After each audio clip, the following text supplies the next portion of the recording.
And so, with that, I'll hand over to Dr. E. Somnathan, who's one of our directors at ISGH, to introduce our speaker for today. Over to you, Som. Thank you. Yeah, good evening. Welcome, everybody. It's my pleasure and privilege today to introduce Dr. Rohit Chandra. He is a political scientist and economic historian who works on energy, infrastructure, and state capitalism in India, with a particular focus on the coal and power sectors. So Rohit is an assistant professor of public policy at IIT Delhi. He holds a PhD in public policy from the Kennedy School of Government at Harvard University, and his PhD was on adaptive state capitalism in the Indian coal industry. So I think it's fair to say that Rohit knows more about the political economy of coal in India than anybody else. So I'm very eager to hear from him. So welcome, Rohit, to the ISGH webinar, and thank you for agreeing to speak to us today. Thank you so much, Som, Chetan, Chitra, and the organizing team. Let me just share my slides so that we can get started. Chitra, is it visible? Yes, we can see it. Okay. Thank you. Perfect. So yeah, it's a pleasure to be here at the ISGH webinar, and obviously I'm speaking about something which is very close to my heart. I've been working on the Indian coal industry for the last 15 years. As Som said, I'm a political scientist and economic historian, and so a lot of this work is based on the last 15 years of field work, interviews, and a bunch of data analysis, which I will share as well, and a few papers that I've written in this space in the last few years. Here's roughly, what the structure of the presentation will be. I'll talk a little bit about why you should care about this topic. I think motivating that is important. A little bit of history, and then get into some of the political economy questions, which will deal with some of the papers I've written, and then end with some futures. Before I get started with the talk, I think because I know there's a lot of students here, because I have shared this with a lot of my students, I think there's three books which I think encapsulate this industry and its trends over the last 30, 40 years particularly well. And I think this will be recorded and posted at some point. But basically, Rahul Tongia's Brookings India compilation on the future of coal, and these two books by Kuntara Lahi that are, I think, foundational knowledge for anyone who wants to understand this industry a little bit better. So just kind all advertisement of social science at the beginning. So let's dig into this. Like, why should we care about the Indian coal industry, right? I mean, coal is largely perceived to be an industry in decline.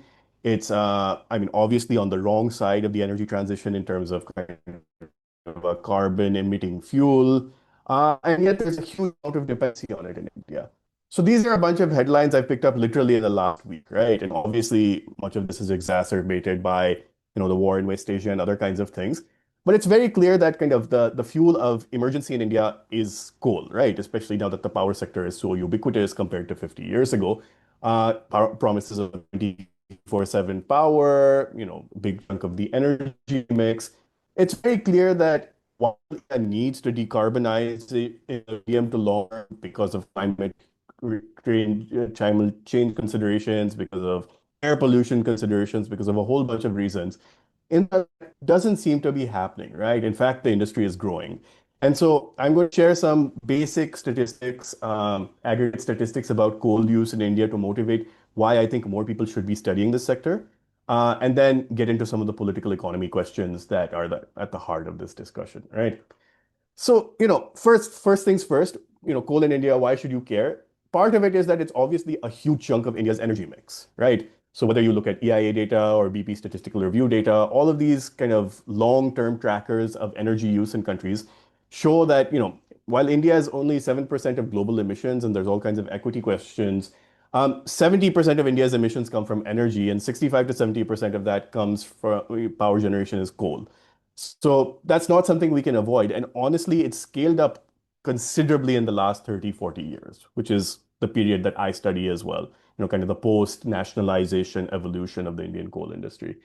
And so Coal India is the backbone in the Indian power sector, but it's also the biggest carbon emitter, right? So there's a bit of a kind of a developmental tension versus a decarbonization tension, which I think pull in different directions. Um, if we look at electricity production by source, we can see that, 65, 70% coal. Renewable energy is growing quite quickly, but it's not even enough to meet incremental demand. So if the Indian power sector on average is growing 5 to 6% per annum, 2 to 3% of that will still come from new coal. There is new plant or coal plant for right? And so there are questions about whether we should be building new coal plants or not, and I'm happy to kind of address that in the discussion a little bit. But the point is that the coal industry is still growing, perhaps at a smaller pace than it was 10, 15 years ago. But given the considerable growth of the Indian power sector, coal is very much, or in overall energy consumption, still 55% of the Indian power energy mix, pretty consistently over the last 30, 40 years, right? In fact, the last time this started changing considerably was in the 1970s, after kind of the oil shocks, oil crises, Sukhoi Committee report, all of these kinds of things, and we can talk about that a little bit. I think one thing which is not particularly well understood is kind of how the Indian coal industry has evolved. So I'm going to go into a very brief history in like 3 to 4 minutes, just for people for context. Obviously, around nationalization, around independence, coal was primarily in the hands of British managing agencies, right? The locus of the Indian coal industry was primarily Eastern India, in West Bengal, and a little in Jharkhand. After independence, a lot of this British capital left India and it came into Indian hands, primarily smaller business people, right? So a lot of Marwadi and Bengali owners basically inherited, who had lent money to British, is basically inherited of these mines, a lot of the older zamindars and Volstead mines. Um, that ran for 20 years. India had all kinds of energy problems. It had economies of scale problems. There were all kinds of labor issues in the industry as well. And so in the early 1970s, 71, and then the entire industry in 1973 was nationalized by Indira Gandhi, right? And it was done by this minister, Mohan Kumar Mangalam, who I study a fair bit and I'm doing kind of a side project on. But his main, this is a minister who wrote a 100-page justification of why coal should be nationalized, right? So kind of a very academic discourse on this. And the main reasons he cited were underproduction, right? I mean, India had grand plans in the 5-year plans, but none of these energy targets were ever met, partly because of the underproduction of coal. Unscientific mining, which meant that not much technology was being used. It was very low productivity. Labor conditions were fairly bad. And so these were kind of the primarily justifications for nationalization at the time, which I think were fairly well taken. There's also clearly a huge mismatch between planning goals and the private sector's ability to supply coal. There was one big PSU in the sector at the time, National Coal Development Corporation, which supplied railways, but all the other coal in the country basically came from private mining companies. So you had 100 suppliers and hundreds of buyers, if not thousands of buyers, and that matching exercise and the railway allocation exercise was fairly inefficient. So nationalization did reduce the order of complexity of that a little bit. And so Coal India Limited was formed in 1975. Interestingly, this is also when a big technology shift happened in coal mining in India, and we moved from more British style underground coal mining to more Russian style open cast coal mining, which used a lot more explosives, but also imported a lot more technology from the Soviet Union and Poland as opposed to kind of Britain. And so there was a big shift in kind of the mindset of the industry, how and mining engineers were trained, all of these kinds of things over that kind of 20, 30-year period. Coal India was the dominant monopolistic coal mining company in India for the large part. I mean, there were a few private companies like the Tatas and all who had their own mines, which had not been nationalized, but the vast majority had, right? Around liberalization, one of the big things which happened was that Coal India, as part of India's larger commitments to the World Bank and IMF bailout packages that accompanied liberalization, one of the commitments India had to make was that it could not subsidize its PSUs directly from the central budget anymore, right? Most of India's PSUs were not profitable at this moment in time, right?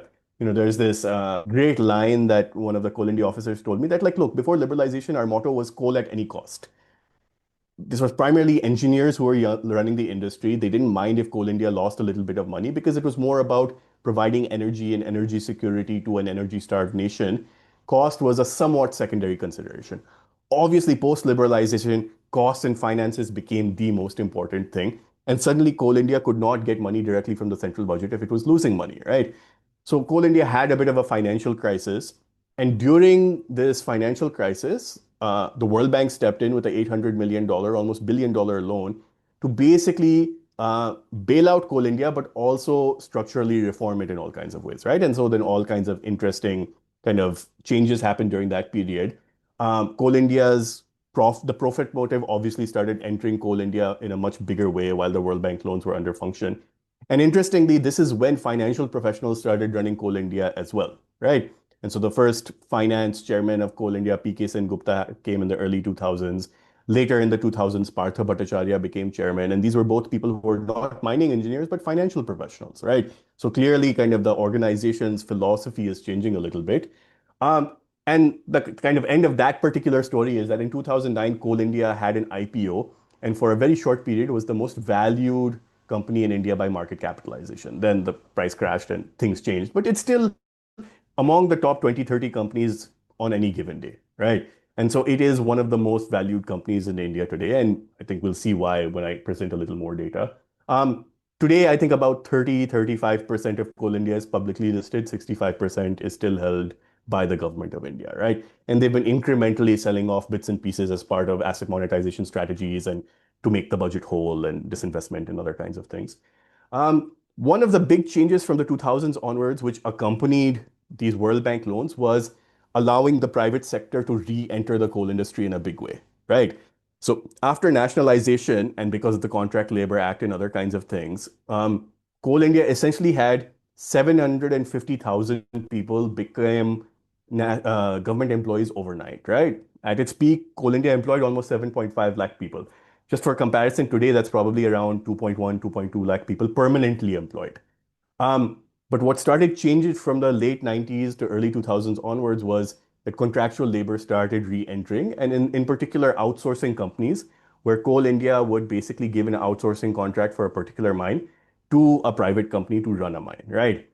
This is very different from kind of the mine development operators and other kinds of contracts that exist today, where much more of the mine is given over to the private sector. This is more that transport contracts, maybe some coal raising contracts were given to the private companies.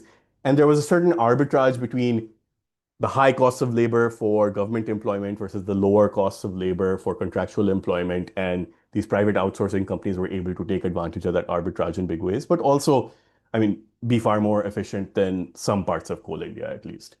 And so the private sector starts getting involved in a big way. You have this interesting thing where is Coal India a mining company or a mine management company? There's some kind of transitions happening there. Today, probably 50, 60% of Coal India's mines have outsourcing companies involved in some way, right? And then obviously from 2018 onwards, after the coal scam and everything, but even before that with coal blocks and everything, the private sector started entering the coal industry in a much bigger way, right? And so large business groups like the Jindals, the Adanis, the Tatas, started bidding on mines, winning them in auctions and essentially producing them in what is called today commercial coal mining, right? Which is separate from what Coal India does through subcontracting. If you look at India's aggregate coal production today, probably less than one-fourth comes from private coal mining, but it was almost zero 25, 30 years ago. So compared to that, clearly it's increased a fair bit. And so, I mean, there's a lot of interesting dynamics over these 40, 50 years, and I'm happy to discuss them in more detail. I'm going to stop with the history now and show you a little bit about kind of what this industry looks like spatially. So in 1965, this is what the geography of coal production in India looked like, right?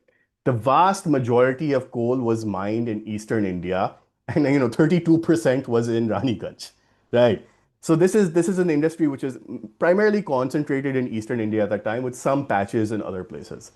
If we fast forward about 40 years, in 2007, this is what the map looks like. And I'm just going to go back and forth a few times so you can see how that westward movement happens, right? Sorry.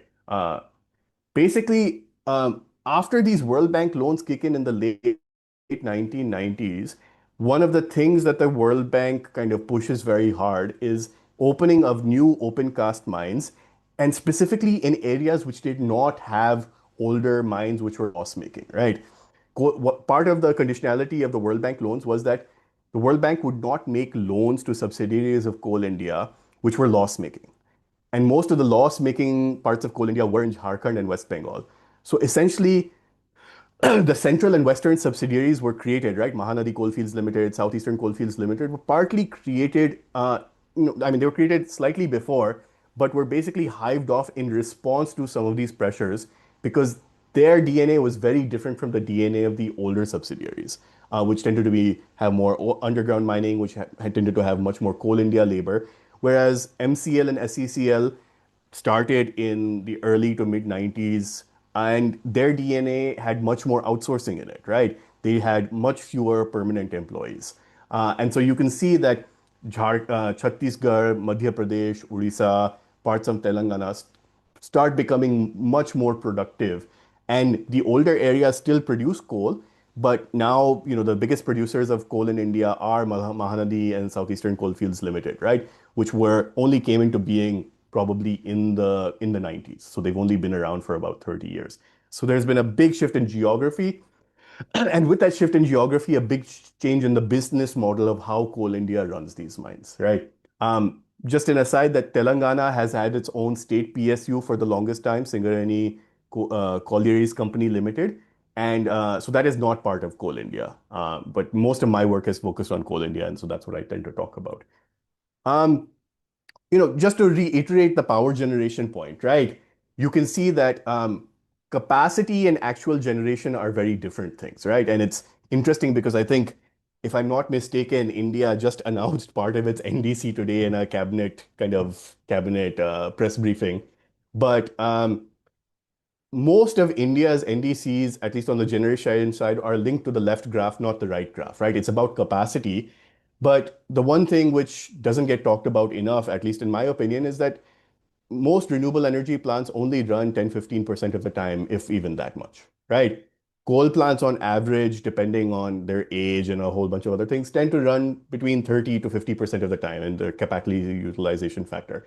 And so essentially what you see is on the right is how much power is actually generated from coal, which is much more than the actual capacity which is available on the left, right? Because it's running for much longer.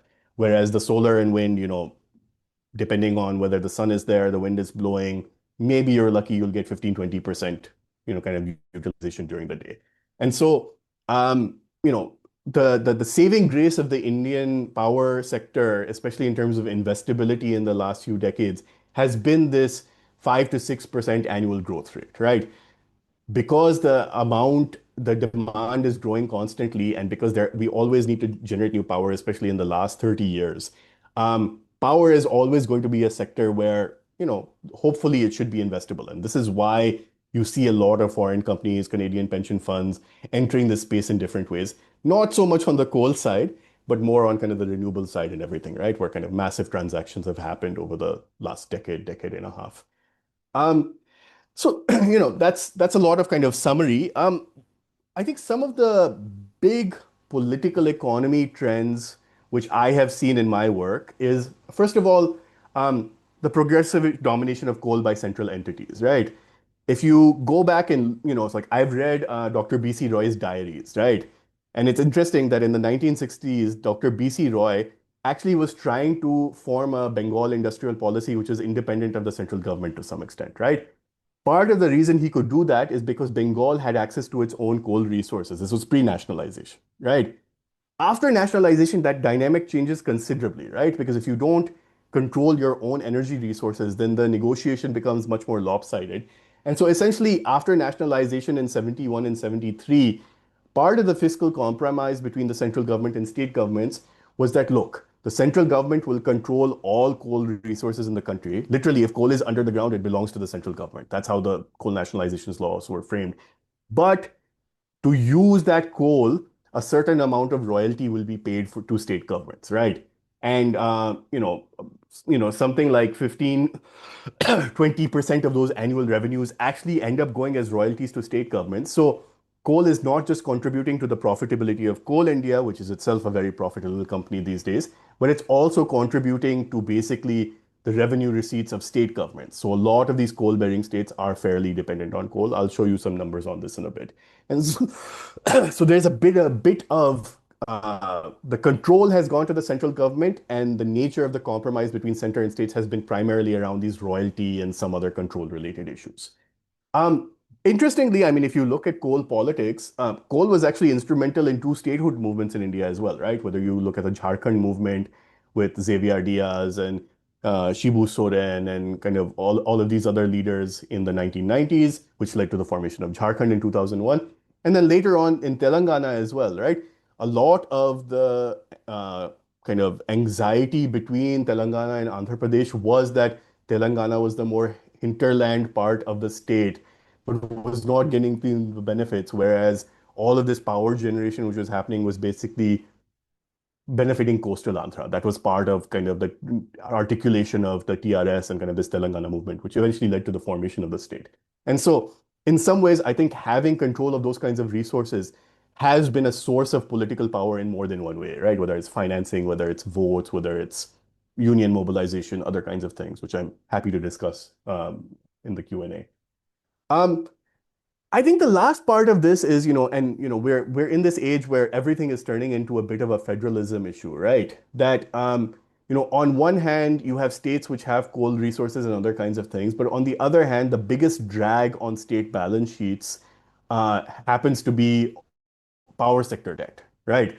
And I think anyone who works on energy policy in India has heard about the financial issues of discoms and how that tends to be, every 3 to 5 years there's some kind of bailout package, whether it's called APDRP or Uday or other kinds of things, where there's some kind of fiscal compromise where state governments receive money from the central government or receive loans from the central government to make their power sector whole, right? Um, Now, a lot of this goes into buying coal, especially if you're buying thermal power, right? So inevitably, like the federalism in the coal sector and the federalism in the power sector are very interlinked. And one of the things that Coal India has started doing, especially since its IPO, but even a little before that, is that they have these cash and carry policies, right? Where, initially, especially kind of before the 1990s, your seller of coal was a public sector company, and your buyer of your generator of power was a public sector company, and your buyer of power was a public discom, right? And so there tended to be these kinds of hazy financial relationships between these different entities where, okay, I'll give you the coal and you can pay me back in a few weeks or a month or something when you have the money, right? It was based on this kind of trust within government. That also led to the deterioration of a lot of balance sheets. Post 1990s, everyone had to be financially viable in their own way, right? Except state governments, which can borrow and do other kinds of interesting things. And so Coal India essentially became very hard on giving coal in advance if the money had not been transferred. And so even now, right? I mean, for example, one of the things we've seen after the West Asia War, especially with, kind of the summers coming, is that every year the Ministry of Power sends advisories and strong notes to power plants saying, please stockpile coal. But stockpiling coal is expensive, right? Because you have to pay for it beforehand. And if you're a power generator and you haven't been paid by your discoms on time, there's a whole financial chain of business viability which becomes very complicated. And so the point is that, Coal India became much harder in its kind of requirements of getting payment beforehand. And I think that led to some amount of tension between power generators and coal companies about who should bear the burden of this delayed payment, right? Should it be transferred upstream to the coal mining company? Should it stay with the power generator? Discoms are going to pay you when they're going to pay you. And so there's some interesting political questions there which come up, right? So in this direction, I'll do a little bit of self-advertising in the next 5-10 minutes on some of the work I've done in this space. I've written a kind of nice review article with Sandeep Pai, Survi Nayak, and one of my PhD students, Sriharika Devagudi, on kind of these tensions, right? And especially why is coal so embedded in states and regions, right? Obviously, we've talked about some of the financial contributions, and then we'll talk about jobs and consumption multipliers a little bit. One other thing I want to mention before I go into some of the details of these dependencies is it just doesn't end at states, right? There's a very nice paper that the Regulatory Assistance Project put out, which is in the citation there. And basically, what you can see is that, and Brookings India has also done a very nice study on this about 4 or 5 years ago. 45% of railway revenue comes from coal-based freight, right? or sorry, for a big chunk, the largest chunk of railway revenue comes from freight, and 45% of that comes from coal, right? The point is that freight revenue often cross-subsidizes passenger losses in the Indian railway system, at least historically. I think there's been a lot of move towards rationalization in the last 5, 7 years. And so if coal volumes go down, it also affects the railway system, right? So now you're starting to get to these kind of spider webs of financial dependencies, which are well beyond just coal regions, right? This is Indian Railways we're talking about, right? This is arguably one of the biggest employers and most important PSUs in India in terms of transportation, mobility for poor people, other kinds of things, right? Obviously, there's the size of dividends, and so you can see in the bottom left in figure 14 that basically the Coal India dividend is bigger than any other PSU when it comes to contributing to the central exchequer. It's almost, 60 to 70%. What you can also see is that Coal India and NTPC and the kind of coal-based power PSUs in general are huge contributors to, kind of dividends and profits which are paid to the government of India. And then finally, you can see the contributions to state budgets, right? Which you can see that in some states like Jharkhand and Chhattisgarh, I mean, these are massive, right? These are like 8, 10, 15% sometimes of your state revenue is coming just from Coal India's contributions, not to say of any other kinds of mining, right? And so these financial dependencies are very deep, and this is not some abstraction, right? I think part of my frustration with people who try to study the coal industry from first principles is that this is actually what motivates action at the state government level. This is what actually motivates action even at some central ministries. It's not about reducing coal and all of these kinds of things, but it's about these kind of short-term priorities. And so taking some of this public finance and budgetary issues more seriously, I think is really important. And this is something I've tried to do with my colleague Sanjay. I'll present a paper on that a little later. I think the second part of this dependency is less about the state and more about people, right? Um, you know, I think there is going to be no coal transition until you articulate an economic future for the coal belt, which does not depend on coal, right? As I've mentioned before, the coal sector is a locus of mobilization, political mobilization, right?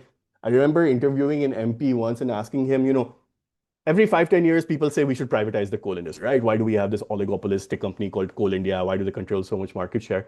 He's like, try pushing this through parliament. There will be 100 MPs which will stand up and say this is not going to happen across parties, right?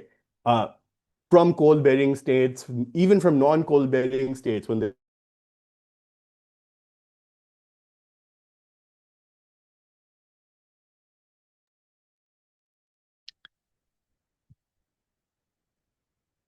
Rohit, I don't know if you can hear us, but your screen's frozen and we lost you for the last 10 seconds.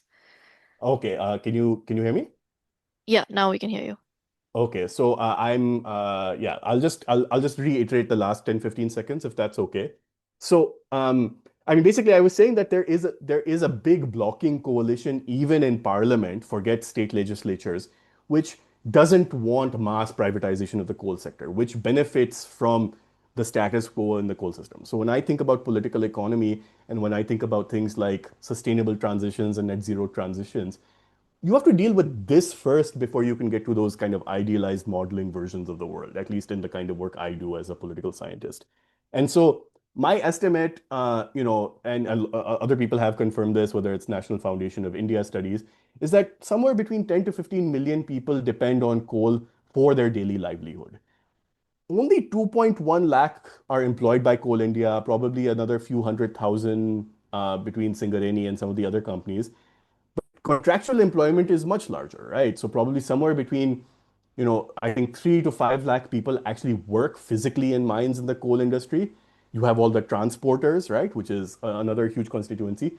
But actually, the biggest part of this is the consumption economy that comes from coal existing in these areas, right? And this is where I think fieldwork is very important. I have this kind of stylized line which I use sometimes that the only reason you have a Tanishq in Dhanbad is because Bharat Coking Coal Limited is there, right?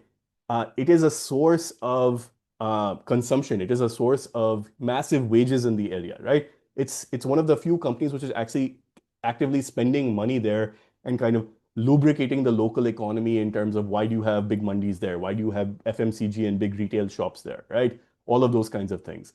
And so the economic multipliers of this coal economy are huge. If you walk into a city like Dhanbad, you'll see that outside the BCCL colonies are all the sabji walas, phal walas, everyone, right? The private schools which have come up in these places, it's kids of some of these guys who aren't going to the public schools who might be going there, jewelry stores, other kinds of things. Like the local consumption economy lives off of this partly because there isn't always much else, especially in some of these more concentrated districts.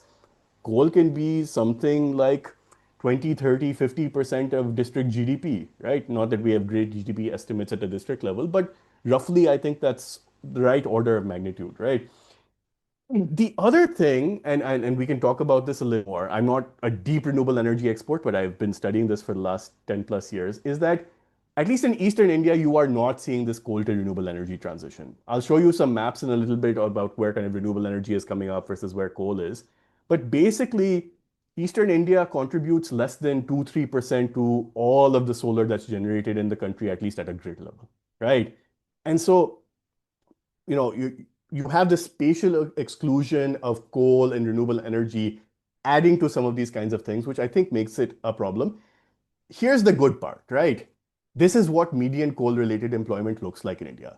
This is a hugely informal sector. There is theft, there is mafias, there are all of these kinds of things.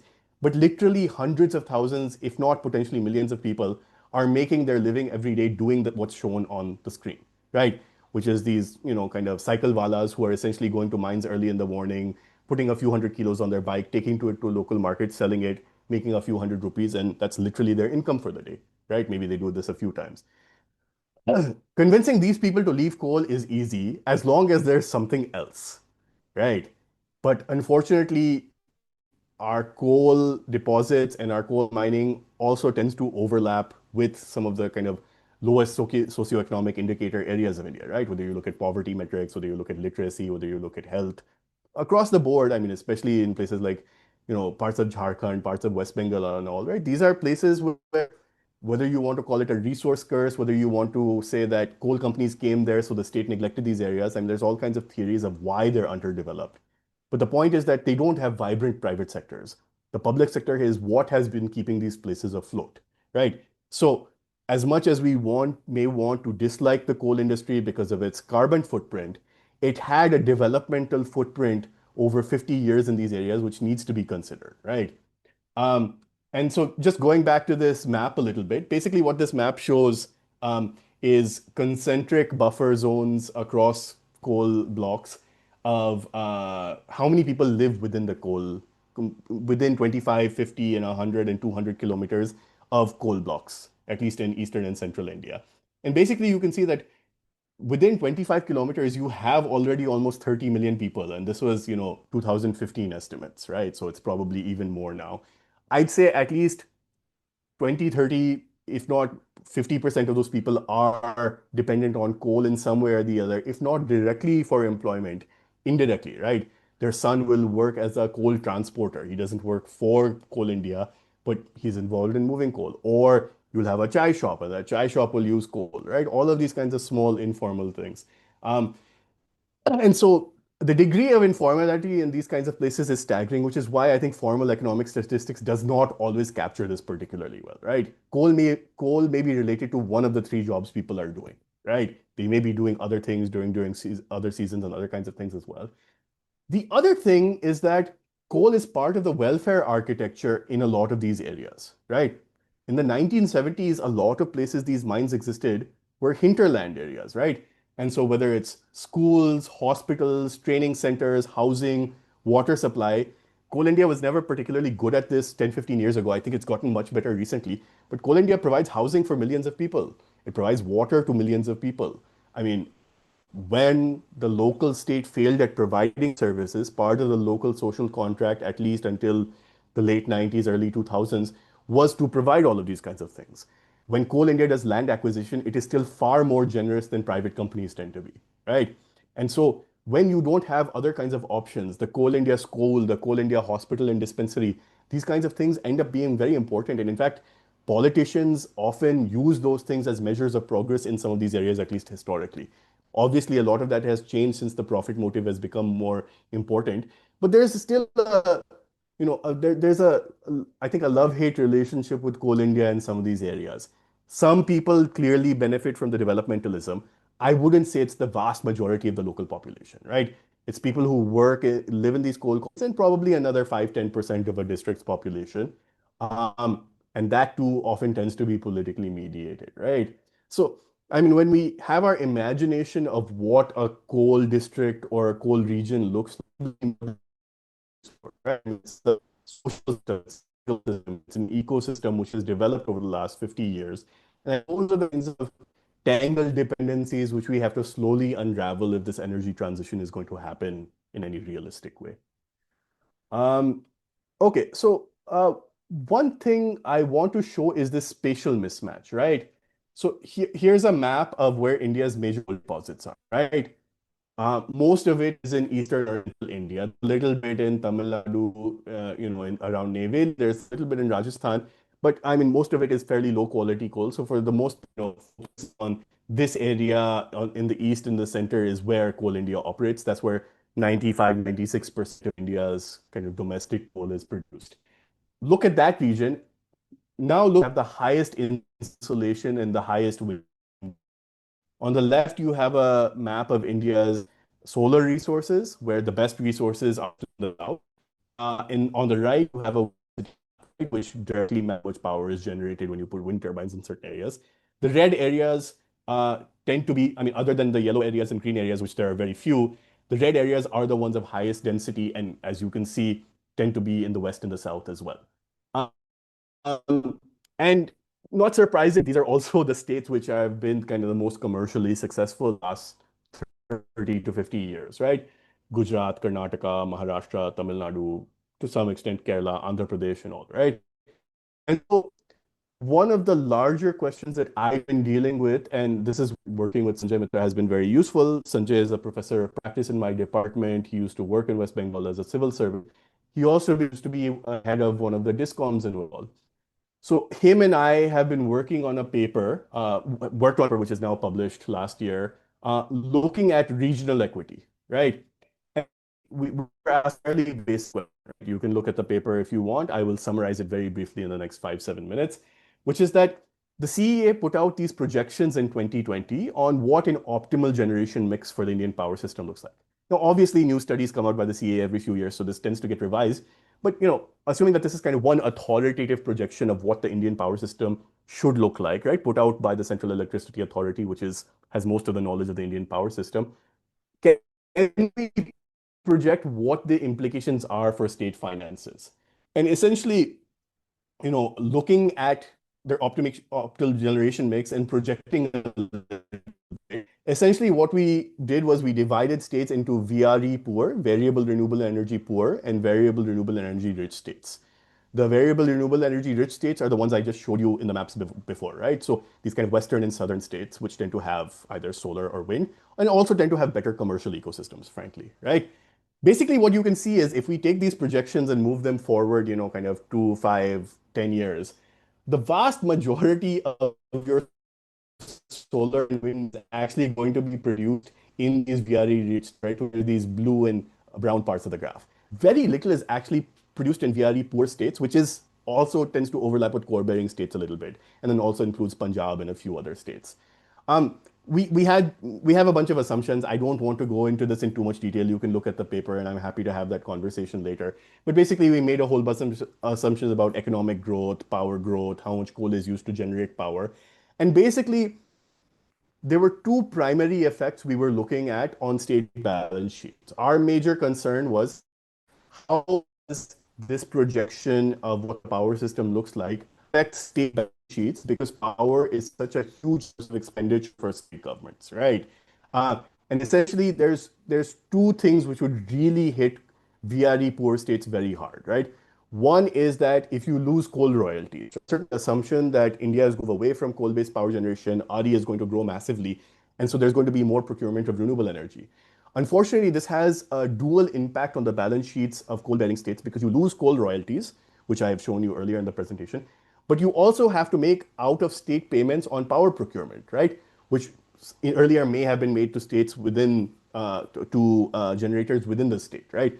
A lot of states prefer to have in-state generation. When you send it outside, I mean, basically another state's GDP is benefiting at the cost of yours in some senses. And because of this tenuous federalism we have in our system, this is not always something state governments like to do, right? I mean, at a macro level, we can act like we have a one consolidated power system and we should have one low system price. But practically every state government prefers to buy power from within the state than outside of the state if they can. Not all states can. Take a state like Bihar, it has very little generation in states, so it has to buy most of its power from outside of the state. But coal-rich states have been trying to push for more generation within their state boundaries if they have their own gencos, private companies, NTPC, other kinds of things. So the long and the short of it is there are huge fiscal consequences for VRE poor states. Fiscal deficits could get much worse. And on average, by 2030, fiscal deficits could grow to over 7% on average. You can see the range in the fourth column and the last column in terms of the deficit and the GSTP numbers. But basically, this is blowing past all fiscal responsibility and budgetary management norms, which are put down by the acts and trying to be enforced by the Finance Commission and everything. I have to give Sanjay full credit for this insight as someone who was both chief secretary of the state and ran a discom. This is something which I think would keep him up at night a little bit, right? When he was chief secretary, kind of 7, 8, 10 years ago. And so this is Sanjay's term for it, right? This is a kind of a reverse freight equalization.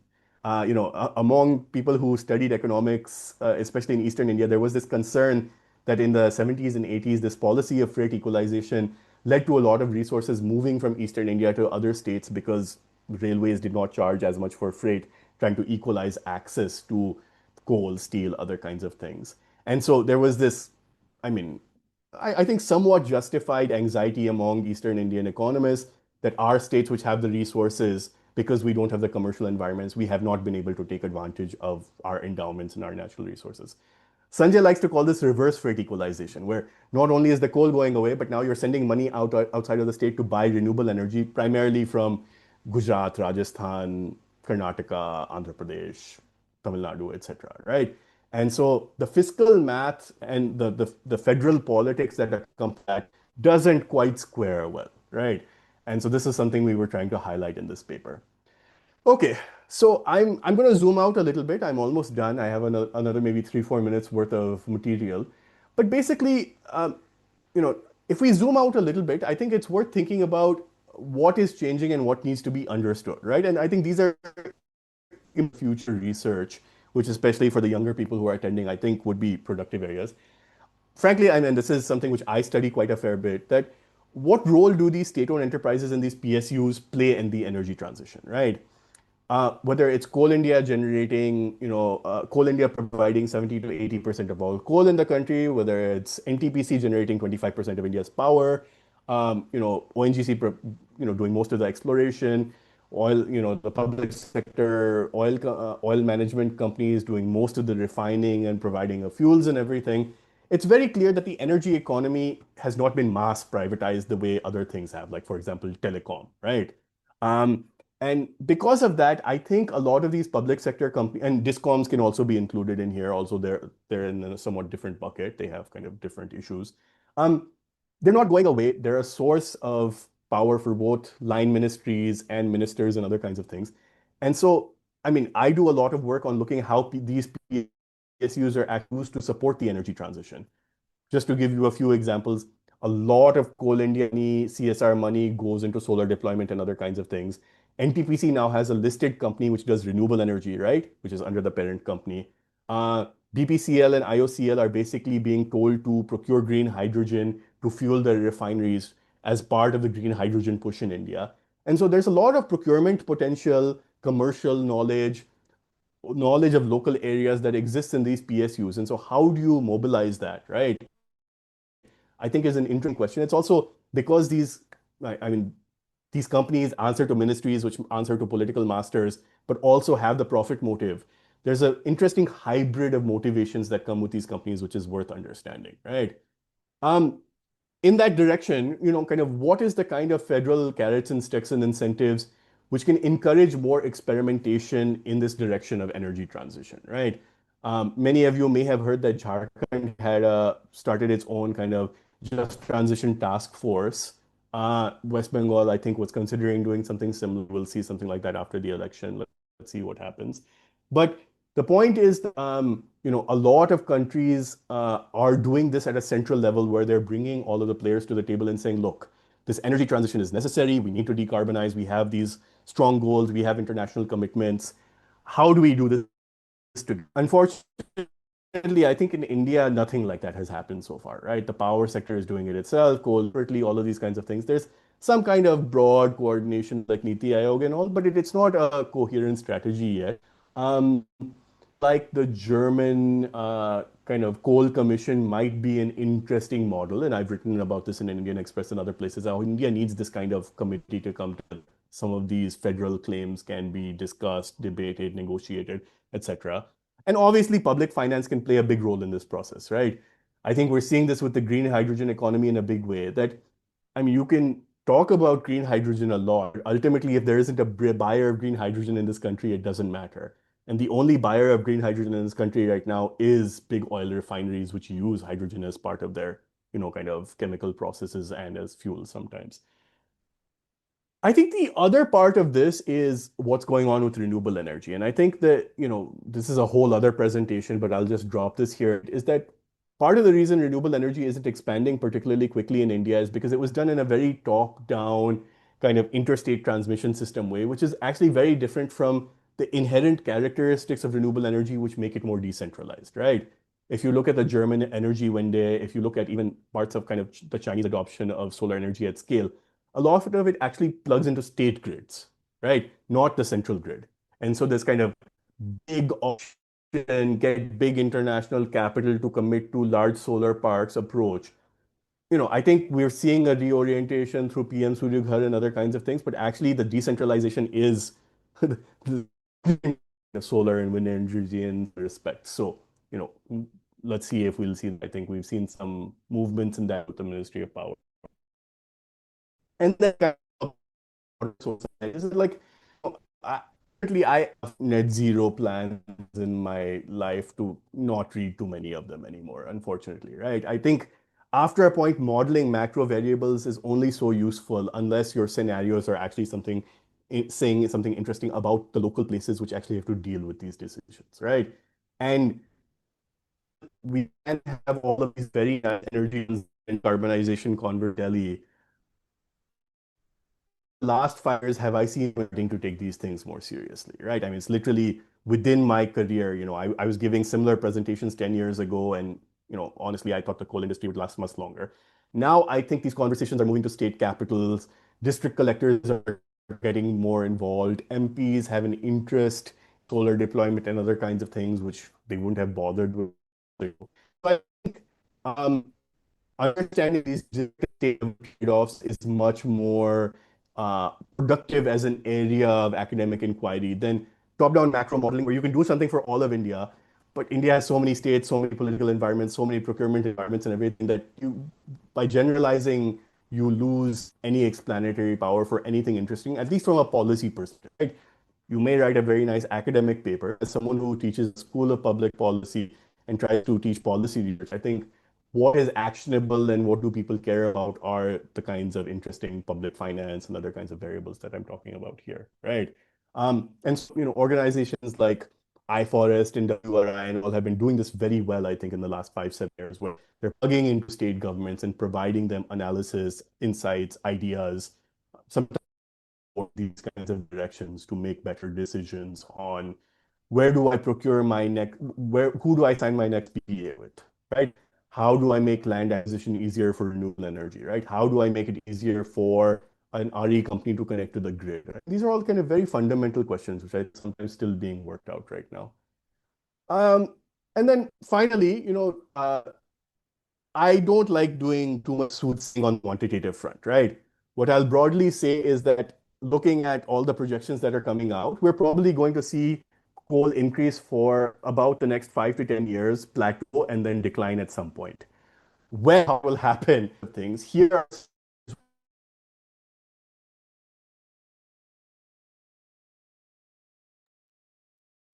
I think we lost Rohit, so just give us a second to connect back with him.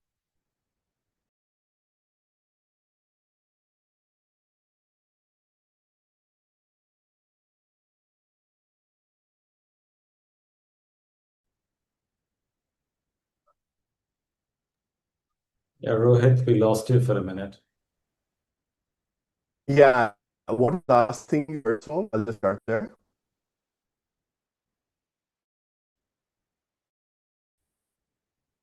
Hi, Som, Chitra, can you hear me? Yeah, we can hear you now, but the presentation's not up Okay. on the screen. We can see your video though. Okay. Okay, let me just try sharing it once more. Sorry, I'm not sure what happened, but let me see if I can fix that quickly. How about now? Yeah, we can see it now. Okay, perfect. What was the last thing you heard so I don't repeat myself? So you were talking about the decline, and Okay, then okay. we Yeah, lost yeah, you there. yeah. So, basically there's going to be for the next 5, 10 years, I think coal power is going to increase. At some point, renewable energy addition is supposed to accelerate, maybe nuclear quicken, other kinds of things. There's some kind of rough anticipation that by the mid 2030s, coal will plateau and then start declining, right? I mean, at least that's the median of a lot of the models and results I've been seeing. I think some of the best analysis in this direction is actually done by Rahul Tongia and his group at CSEP, which used to be Brookings India.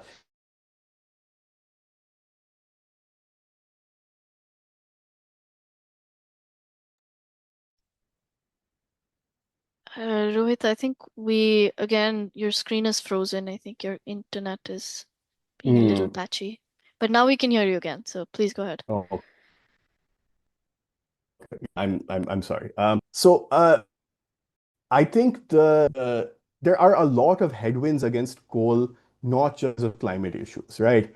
Actually, I think the climate issues are more international negotiations. I think actually domestic environmental issues are more of a constraint against massive expansion of coal. Stigmatization of coal financing internationally, although Indian public sector banks are happy to finance NTPC and all of these companies, and that's fine because we generate power. But honestly, I think water is going to be a huge constraint because the amount of cooling water you need for thermal power plants tend to be fairly huge. There aren't as many sources of water that can do this kind of thing efficiently. So how many new coal going to be built? I think that's I would like to think public health matters, but unfortunately, I mean, we live in Delhi, we see what's going on with air pollution and everything. I just don't know if that's what is driving public policy, right? I mean, even the institutions that were supposed to regulate NTPC and these powered by the Ministry of Power and MOEFCC over and over again. And so I just don't know if that's the most politically salient thing. If you look at, for example, uh, source apportionment analysis that the Delhi Pollution Control Committee has done on the role that coal plays in Delhi's air pollution, it's about 15-20%. It is not vast majority. There's all I think true that a large chunk of North India is affected by coal-related, kind of ash and emissions and other, which tends to have widespread public health problems in North India. Hopefully, someone will start taking that seriously. I think that the hard part of this for me, and which is what me and some of my PhD students are spending more time work, idea of regional diversification, right? That in Bokaro, in Asansol, in Dhanbad, in Korba, what does a post-coal economy look like for these places, which have essentially built cities, townships, entire regional economies around coal and those dependencies, right? And I think we need some serious thinking on that front of how you private those areas? How do you public lend to those areas to help with revival, other kinds of things? Otherwise, I think loss aversion is going to be a big role in stopping the coal transition in a big way, right? I mean, communities are going to push back very hard. And, India likes cheap fuel and coal is a cheap fuel. So that drives a lot of inertia in the system. Dealing with fiscal impacts, I've talked about. I think there's also an interesting conversation about flexibilization going on right now. Now that battery storage and all of these things are starting to come up in a way, should coal plants get compensated when they have to flex rather than generate like, in steady? This is something that NTPC has been asking the central government for, and an active regulatory battle happening. That can determine a lot of policy of how long plants will operate, how profitable they are. And so policy can affect the profitability of coal plants very quickly, which can change these dynamics dramatically. I don't see much political will in that direction for now, but in the next 5, 10 years, who knows, right? Things could change quite dramatically. And then, yeah, I've talked about state capitalism. So I think I'm going to stop there. Just one last word, which is that, as someone who works very hard to make a developmental case for why the coal industry makes sense. I think we have to be somewhere between kind of solar punk optimism or apocalypse pessimism, right? I'm sure the industry will slowly decline and I will see it getting smaller. It's not tomorrow. And so, like, finding those in between narrating is what the job of people like me and hopefully the next generation of public policy students is. I think, being all pessimistic that, because of these coal plants, we're going to be in climate apocalypse, that kind of thinking doesn't really help anyone. So that's my last word on all of this. Thank you very much. Sorry for the connectivity issues. I hope you can hear me. I will stop sharing now, and I'm happy to take any questions. Great. Thank you so much, Rohit. This was really interesting. So we'll go into the question answer session. Maybe, Som, if you had a question, we can start with you. Otherwise, we have about 5 questions that people have sent in, and then we'll ask some live questions if anybody has any. Well, I do have a couple of questions, but I think let's go to what's in the chat first, and if there's time, we can come back to my questions. Okay, sounds good. So we had a question sent in before the talk. This is from Lal Bahadur Prasad. He's at IIM Calcutta, and he was talking a little bit about these marketplaces, locally rooted marketplaces that emerge from these industrial mining hubs that you had spoken about briefly. His question is, how should these bazaar economies that are emerging in market mining towns be incorporated into a just transition framework? And is there value in studying their resilience, class dynamics, and long-term trajectories, especially after mine closures? Yeah. I think they should be studied even before the mines close, right? I think part of the problem with a lot of these bazaar towns is like we only start thinking about these places when their economies start falling apart, right? I think part of the issue is that like if you take, say, 20 of the largest coal commercial areas in India, especially the ones outside of cities and all, right? I mean, Dhanbad, Asansol, all these kinds of places are diversified a little bit because there are other things going on.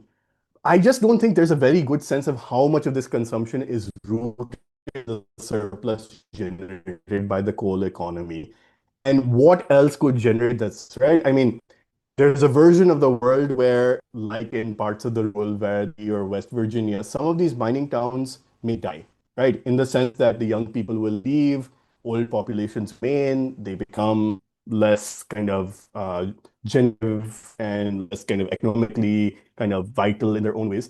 And some of that is inevitable, right?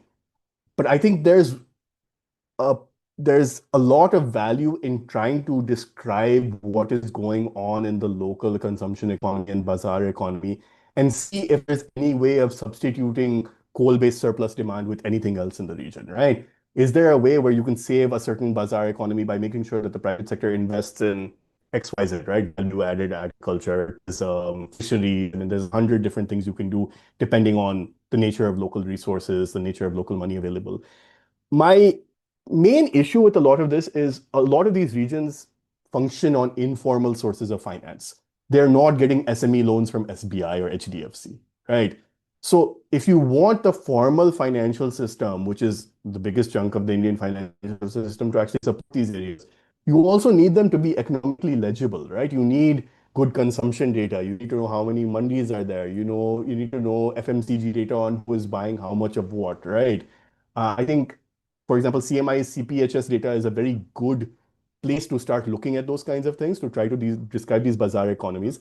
But honestly, I think a good economic anthropology combined with some amount of like commercial surveys to actually get a sense of these places and figure out, is there a way of bringing them into the formal financial system, right? Not wholesale, but at least can some of these businesses actually borrow and make the next business that they start there, the local banyas or marwaris or other kinds of things? Can they start something which is not related to the coal industry or coal trading, right?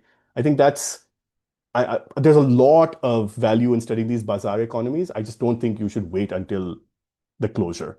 I mean, if the closure is happening, sure. But by that time, I think it's a little too late, unfortunately. But thank you for your question. Great. We have another question from Kanishka Kakkar. He's at ISI. And his question is, Coal India is still a near monopoly in practice, even if commercial mining and private blocks have opened up. So could you talk about how real competitive pressure Coal India actually faces, how much of it, and whether there is changing prices or governance in any meaningful way? This is a two-part question. So the second part is, how much room do you think states and private players really have to shape outcomes in this sector, or does Coal India's scale let it set the terms for labor, technology choices, and as well as the pace of transition? Yeah, it's interesting. I mean, Coal India is dominant, but its dominance has declined considerably in the last 10, 15 years, in the sense that, before Coal India was like 90% of all coal production in India. Now, I think the competition from Coal India also comes to some extent from imported coal. At least that was true for 10, 15 years. And from other companies who, for better or for worse, and I mean, I think this is where, there has been an interesting Mahabharat between Coal India and NTPC over the last 30, 40 years, right? NTPC accuses Coal India of sending poor quality coal. Coal India accuses NTPC of underreporting its thermal heat values and other kinds of things. So there's a whole back and forth. NTPC has filed cases against Coal India at least three, four different forums at this point. Competition Commission, high courts. I think there's a Supreme Court case going on, if I'm not mistaken. And so part of the pressure will come from Coal India suppliers being able to hold Coal India accountable in some way, and NTPC definitely leads the charge there in some senses. Not all of Coal India's customers can afford to do that, right? Because it's such a large supplier. Honestly, I think a lot of consumers of Coal India coal are also just exiting the Coal India system by starting their own mines, right? So if you look at NTPC has actually become one of the biggest commercial coal miners in the country because it runs its own mining wing separate from Coal India because of these quality related issues. Similar with Adani, a lot of Adani's coal comes from Adani coal mines. And so I think there's a certain exit of people who can, but those are only the largest companies in India. The smaller consumers, I don't think, have that ability. So I'm not sure if there's that much pressure on Coal India. I think Coal India has done a decent job in the last 30, 40 years, but the quality issue has been a big problem. Uh, how much do state and private players have to see? I don't think sectoral outcomes is the right place to look at. You have to look like a certain micro ecosystem. For my power plant, can I get non-coal India coal at a reasonable price, right? No one's going to displace Coal India from the system because it's too large, and I don't think anyone is seriously threatening Coal India's monopoly. Might be a bit strong, but like serious market power there. If you are big enough, you can exit by starting your own mining company or importing coal from Indonesia or doing other kinds of things. Um, but Coal India coal is also cheap. It's not high quality, but it's also cheap. And in a sector which has been financially strained for a long time, I think after a point there's only so much state and private players can do if they have to buy from Coal India. If you can manage to open your own mines, I think that's one source of exit, which is worth looking into a little bit, especially because commercial coal mining has skyrocketed in the last 10 years. I mean, the government has put huge emphasis on opening private coal mines in the last 10 years through MDOs and coal auctions and all of these kinds of things. Okay, we have another question from Shashi Singh. The question is, from the political economy lens, how do you see the distribution of costs and benefits of just transition between the coal-bearing states, which are in central and eastern India, and the major RE states in the western and southern parts? Since these states are VRE poor, they're neither benefiting from RE generation or manufacturing. So, how do you see the cooperative federalism working out in the long time? I mean, currently it's not working out, which is the problem, right? Frankly, I think there needs to be more good faith negotiation on this front, partly because the coal industry is still expanding in a lot of these regions. I don't think the central government feels a need to, uh, frankly, the central government hasn't supported many of these just transition initiatives, right? These have been largely state-led. And after a point, state governments only have so much fiscal capacity. So I agree that, this cooperative federalism is not working. A lot of time that people like me and Sanjay and all spend is trying to figure out what are the small pockets of cooperative federalism where something like this can work, right? And interestingly, I think for better or for worse, this West Asia crisis is a good time to be revisiting energy security and energy policy issues in depth, not just for coal, but more broadly, right? I think there was a certain set of fiscal compromises which were stuck in the 70s post-nationalization. They were somewhat revised post-liberalization. But I think that dynamic is changing because honestly, the primacy of coal will be threatened significantly in the next 10, 15 years, and these states will lose massively. I think this is something which their MPs and MLAs across parties should be bringing up to the central government. I don't know how much appetite there is to do something about it right now, but I have increasingly seen even the central government using the language of just transitions, right? I mean, you look at some of Kiran Reddy's speeches and all recently. He gave a speech at Neyveli Lignite Corporation a few weeks ago. And I mean, he's talking about just transitions a very intentional way. Um, Rhetoric is one thing, financial commitment is another. So now, how do you translate that into actionable plans for coal states? Honestly, I think that is the policy issue of my lifetime, I think, in this coal research space. If anyone can figure this out, they can get a lot of publications and notoriety and maybe even make some money. So So maybe you want to come in and ask your questions, and then we'll go to some live questions. Yeah, Rohit, thanks. That's a really interesting talk. I want to ask you, you have mentioned that basically the states in which you have these big coal reserves and the big coal mines are also the poorest states in the country. They're also the states that have poor investment climates. yeah. So companies prefer to invest elsewhere. I'm wondering, whether some of this is just what we see in other parts of the world. That is, in other words, a political resource curse. You have a natural resource. The easiest way to get rich is to try to grab some of the rents from that resource. And then you get a political economy in which everybody is trying to get a piece of those rents. And it generates a political system in which there's little incentive to make the place attractive for investors to build infrastructure, do anything productive. Everybody is following over the rents. So, in other words, you could make a rather provocative case. You could say that actually this whole thing about just transition, protecting this thing is actually a trap.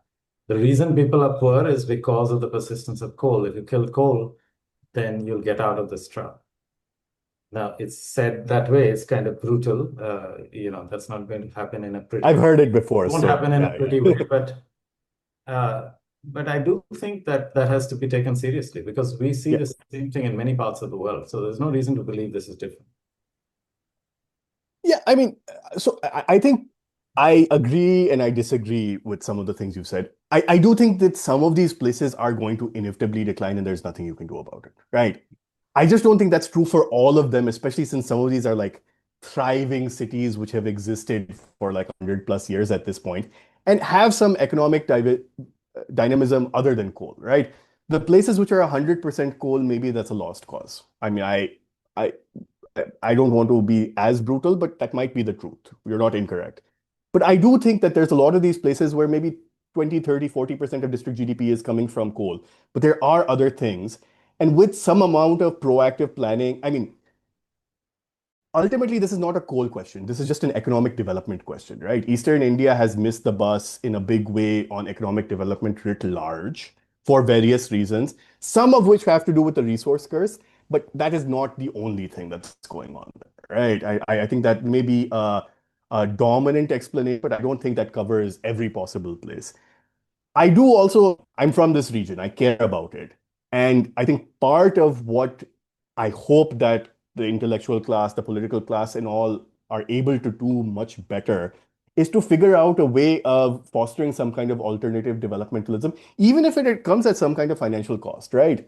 I mean, uh, at the end of the day, is it such a bad thing if SBI doesn't make as much money on its loans, as long as it's not going bankrupt, if it can help revitalize the region, right? Um, I think those are the kinds of thinking, industrial policy thinking, which need to happen. Otherwise, you're kind of basically writing off 50 plus districts in India, which I don't think is politically feasible, even if, kind of the economics and the brutal truth that you've said also is true. So, I mean, it's a bit of a wavy answer. I don't have a good response to that in terms of kind of do we jettison these areas or do we, I mean, once the coal is gone, things will somehow revitalize. I don't think that's the solution either. I think there's a midway where you can start the diversification process while you are guiding coal into its eventual grave over the next 50 to 70 years. I don't know if that satisfies you, but that's kind of how I think about it. Okay, we have one question in the chat, and then we'll go to Anshuman Tiwari and then Nidhi. Okay, so we have a question from Divyanshu Jha. His question is, do you think an expected coal decline will lead states like Jharkhand to see stronger investments in state capacity and focus on public service delivery and snap out of the complacency that assures royalty streams have been created?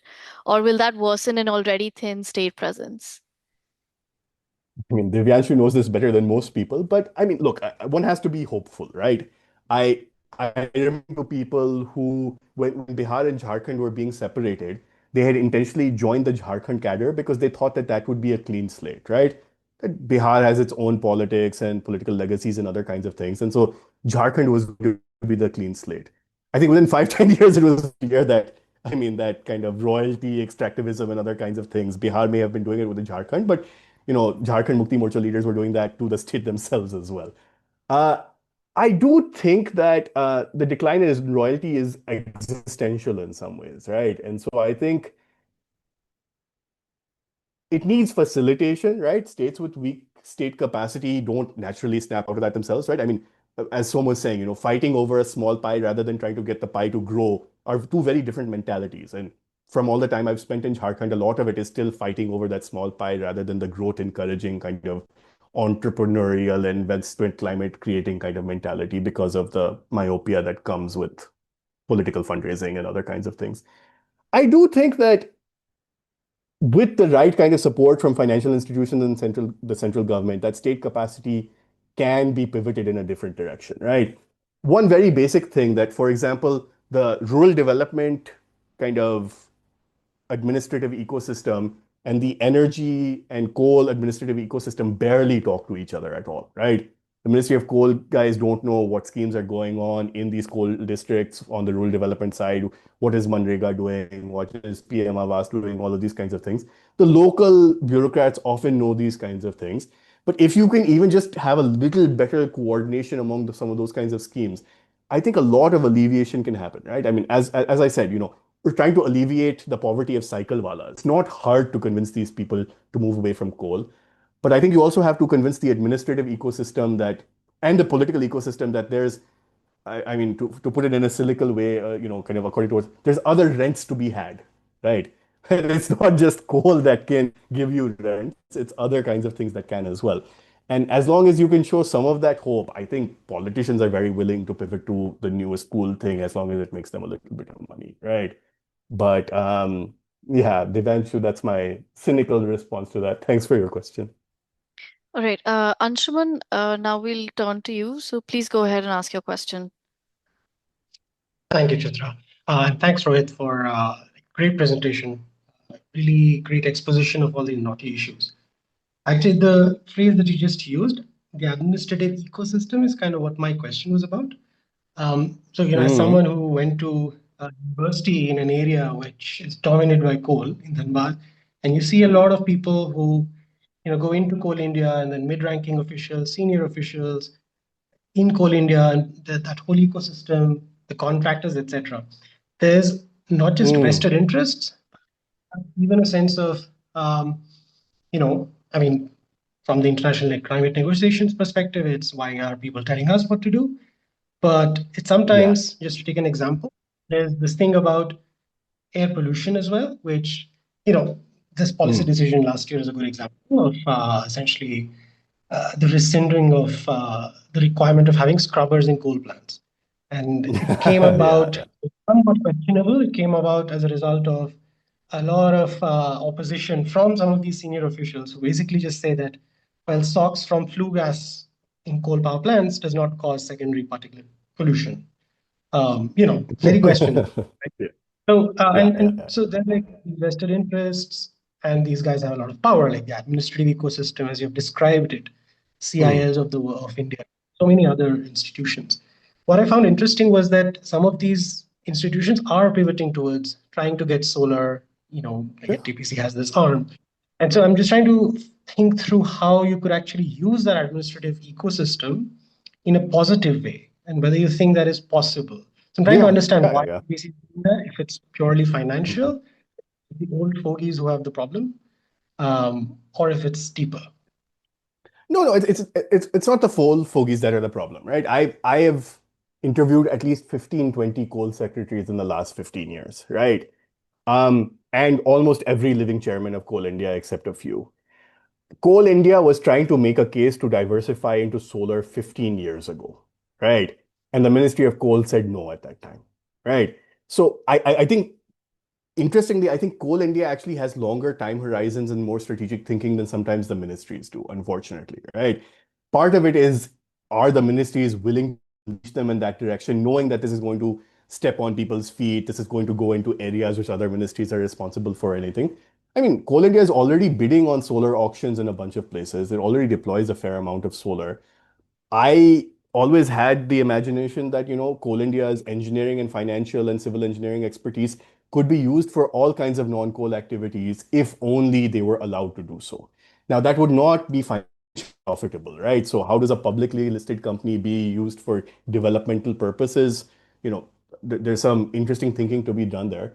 But for example, this is a slightly wacky example, but what if Coal India co-promoted an NBFC which is related to just transition lending in the coal belt? No one knows these commercial ecosystems better than Coal India, right? They're the ones who are making the deals. They're the ones who are getting things done there. They have a lot of local knowledge and expertise in these areas. It shouldn't be used just for mining, right? It could be used for other kinds of things as well. But honestly, I think it requires a little bit of creative thinking of trying to liberate these PSUs from their ministerial silos. And that is above Coal India's pay grade, right? If the board doesn't and the IS officers don't allow them to do that, then they'll do what they're told, right? I think that's the equilibrium we're stuck in right now. My last 10 years of work is trying to push to change that, right? And the fact that we're seeing Ali and all of these kinds of things happen through Coal India is, unprecedented. So I'm optimistic that they can pivot in other directions. Thanks, Anshuman. Thank you. Thank you, Anshuman. Nidhi, please go ahead and ask your question. Hi, Rohit. I'm from the India Sustainable Growth Hub. My question is around the informal economy and livelihood question around not just coal transition, but broadly around any kind of mining. There's always this informal economy livelihood question. Also, health hazard question. Like, for example, even if you take, say, renewable energy value chain. There's this cobalt mining going on, like in Mm. Africa, Mm, mm, mm, that raises similar questions, right? So I'm wondering, and considering the reality that the coal economy in India will shrink. I'm talking about the informal economy, particularly that you highlighted. mm. I'm wondering if there's a systematic attempt at understanding what a solution package would look like, given that this economy will indeed shrink, or are there some learnings that we have globally? I mean, I honestly, I think the best comparator for a lot of these things is South Africa, just because, I mean, a lot of the Western contexts are so completely different. I have a PhD student who actually studies kind of what unions in different countries have been doing on this front. And kind of Western formal employment versus Indian informal employment makes for very difficult comparisons in some senses. I think South Africa is struggling with exactly these same problems. But I think part of part of dealing with the informality is just addressing the jobs question writ large, right? I mean, after a point, this is not coal India's problem alone, right? Or this is not the coal industry's problem alone. I think this is frankly a state government developmentalism problem, right? And how do you enable state governments to effectively funnel money into these areas which have been dominated by specific industries which are going to decline in the next 15, 20, 25 years, whatever. Um, I think some of it is just, even basic informal job creation and anything else would help, right? I mean, if you don't have to be a cycle wala and you can make 300 to 500 rupees a day, like that's that in itself is a big deal. And so I think just focusing on employment creation, I think one of my favorite NGOs in India is this Global Alliance for Mass Entrepreneurship that Ravi Venkatesan runs, right? And essentially, a lot of what they're trying to do is how do you make the SME ecosystem more fertile? How do you get more people to start companies? How do you lower the friction so that they can participate in public tenders? How do you make sure that if they participate in a public tender, the government doesn't pay them 2 months after they should, at which point they're bankrupt, right? I think a lot of those kinds of precarity at the business level of just, am I going to get paid on time? Is there a way of doing commercial recovery? Can I actually go to a local court and get something enforced on contract breaking? Like those are the kinds of things which I think could really change parts of the broader commercial ecosystem, and that will flow into the informal economy by default, right? I think starting with the informal is difficult because it, it starts with more welfareist expectations than with economically generative expectations. And I just think that like with states that don't have money don't do welfare, right? It's just it's an overly financially constrained problem. So the way I like to think about it is how do you enable whether it's a one-person company, an SME entrepreneur, someone who wants to start a battery storage, a battery changing station for EVs rather than run a cycle shop. I mean, I don't right. I mean, there's 100 different things you can think in that direction. Look at some of Global Alliance for Mass Entrepreneurship's work. I think they do some of the best work in this area that I have seen on trying to encourage local entrepreneurship. After a point, I'm falling a bit flat on specific kind of case studies, so I'll have to get back to you on that. But it's a tough question. It's a good one. Okay, Rohit, so we're towards the end of our talk. We have many more questions, but I'm going to sort of do a you good for maybe one more question, and then we can always send you the remaining questions. And yeah, okay. Yeah, absolutely. So we have one question from Jatin Gora. His question is manufacturing increasingly being positioned as a future growth driver for India. There is an implicit assumption of labor reallocation towards rural regions and legacy industrial sectors. In this context, could such a shift help coal-rich states offset some of the economic losses that are arising from this declining coal royalties? I mean, ideally, yes. I just think that, I mean, like, I think Durgapur is a very interesting example of this, right? Durgapur was supposed to be one of those manufacturing hubs which created customized steel parts and mining machinery and other kinds of things. And for various reasons, a lot of the businesses in Durgapur didn't work. The steel plant was fine, but a lot of the other things kind of fell apart in their own way. That was done all through public sector financing, right? I think in the next generation, the public sector is not necessarily going to do that. So you have to find a way of basically convincing private companies to do manufacturing in your state, right? That's the game right now. What do they want? They want land, they want electricity, they want somewhat skilled labor, uh, you know, easy logistics. So if you're making something, you can send it out. I mean, that sounds to me like SEZ policies, industrial policy, industrial cluster policies, all of these kinds of things, which have existed for the last 50 years. Sometimes they, in a lot of cases, they haven't. I think power has been one of the biggest bottlenecks on that front, just because industrial power tends to be more expensive. Reliability matters a lot in power. In a lot of these states, getting reliable power is really difficult. And so, I mean, this sounds like I'm going back to the basic economic syllabus, but like get those basic factors of production right, and some of these things could change. Otherwise, unfortunately, I think so might be right. And there may be some of this, let it collapse and maybe like a phoenix, it will rise from the ashes. I'm not particularly hopeful about that everywhere, but in some places, maybe that will happen in the long run. Thanks, Jatin. Great. Thank you so much, Rohit. I think we're at the end of our talk, and it was really great to have you. So maybe do you have any closing words? We can end the webinar after this. Thank you. Yeah, well, thanks a lot, Rohit. I think this has been really stimulating and very interesting. I'm tempted to ask you one last thing. Please. You talked a lot about Coal India, but there's also a large private market for coal. Yeah. So I'm just wondering how those markets work. So you have all these, for Mhm. example, brick kilns all over North India that are burning Mhm. coal. Presumably those are presumably going through some kind of private market chain. And then Yeah, there's this rat hole mining we hear about in Meghalaya from time to yeah, time.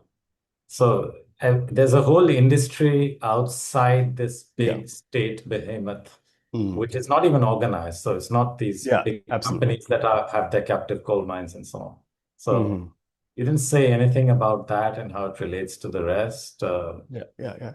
No, I Since mean, we have honestly, 2 minutes left, I'm tempted to ask whether you can just tell us in half a minute what you think about that. okay. I mean, very quickly, I think the brick kiln question is fantastic because that's actually one of the biggest sources of employment, which is going to be threatened with the withdrawal of coal, right? I mean, a lot of those brick kilns are going to shut down. That's literally millions of people. There is a small, I mean, the interesting thing about that private market is that it's not massive compared to the, I mean, India is producing almost 1 billion tons of coal domestically at this point per annum. Maybe something like 50 million tons of that ends up on the private market for these kinds of things. The vast majority is going into power and industrial sources. And so there are provisions. I mean, this is not illegal, right? I mean, this is all sanctioned under state agencies and other kinds of things where you can buy it. There's a large coal market outside of Banaras in Chandausi, which is like one of the biggest private markets in the world. Legality can sometimes be an interesting question, but I think the bigger thing is that uh, coal is the source of informal fuel, right? I mean, the woman who does my press near my house, gas is too expensive right now. She's gone back to coal, right, for what she's doing. And so I think because it's easily appropriable, uh, that is the tolerated. I mean, some of it is leakage from the ecosystem through theft and other kinds of things. Some of it is allowed. I can go into a lot of detail on that, but I think the employment multiplier of that small part of coal is actually massive, even bigger than some of the stuff that Coal India does, which is super capital intensive. And so, I mean, there's a lot of people who study that, but it's almost a different world. I unfortunately stuck to the big corporate, kind of market a little more, partly because I think it isn't as well understood. There's a lot of anthropological work on the kinds of things you're talking about. I think this bigger ecosystem, how it interacts with power and financial markets and everything was understood. So the unsatisfying answer is I can send you some literature. I'm not an expert on this. Well, thank you very much. We really are out of time, but it's been a very stimulating evening. And I hope we have more interactions in the future. So thank you. Yeah, I Thank live you. across the street. We should interact more. Yeah, see you soon. Thank you, Rohit. Thanks very much. Thank you. Thank you, everyone. Thank you, everyone.